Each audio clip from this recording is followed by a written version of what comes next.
Sonakshi Seema Bhagoji Bhonde my school name is JP primary school Dolmara I learn in 4th class.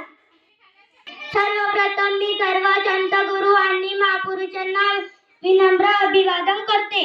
आदरणीय मुख्याध्यापक, वंदनीय शिक्षक वर्ग, पालक तथा कार्यक्रमाला उपस्थित सर्व मान्यवर आणि माझे मित्रमैत्रिणींनो, 26 नोव्हेंबर संविधान दिनाच्या सर्व भारतीयांना मनपूर्वक शुभेच्छा.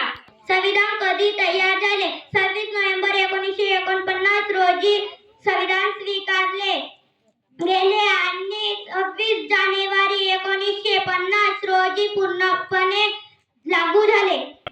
या दिवशी आपण आपल्या देशात लोकशाही